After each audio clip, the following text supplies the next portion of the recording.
In the next few minutes, we're going to look at the history of the Society of St. Pius X. The history of the Society of St. Pius X, like the history of the Catholic Church as a whole, is a beautiful mystery. Both continue to flourish despite many setbacks and uncertainties. From its humble origins, the Society of St. Pius X has grown exponentially and today proclaims the faith throughout the world.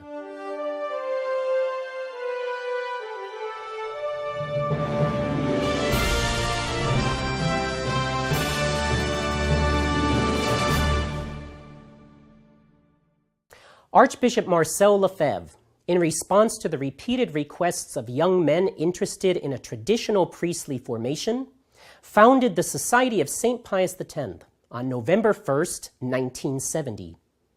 He was 65 years old at the time and had previously served the Catholic Church as Archbishop of Dakar, Apostolic Delegate to French-speaking Africa, and Superior General of the Holy Ghost Fathers.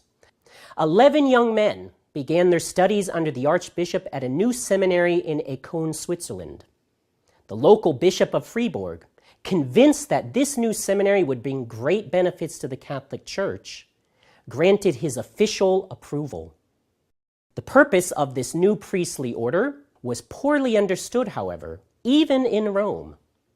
Many thought that the Archbishop had turned against the Pope because he did not accept the reform of the Mass and kept the Tridentine Mass.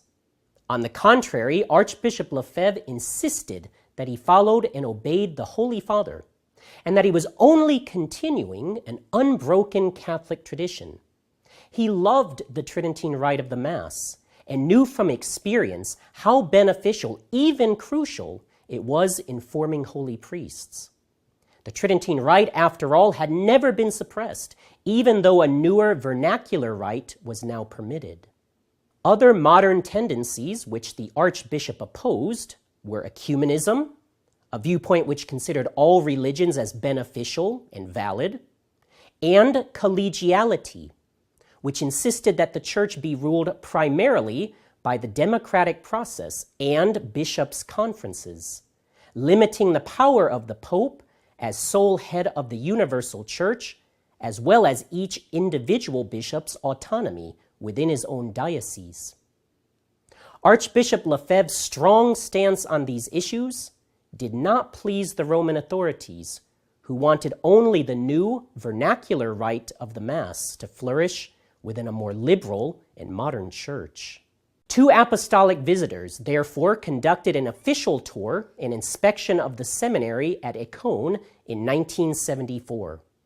They were impressed with its high academic standards and the seminarians' evident piety. Their only complaint was that they did not see the new rite of the Mass being celebrated. They brought a positive report back to the Pope.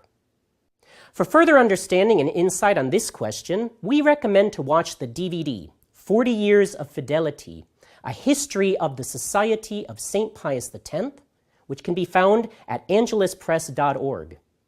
Another great source we recommend is to read Most Asked Questions of the FSSPX and The Best of Questions and Answers, also available at angeluspress.org. To learn more, go to sspx.org and subscribe to our email list.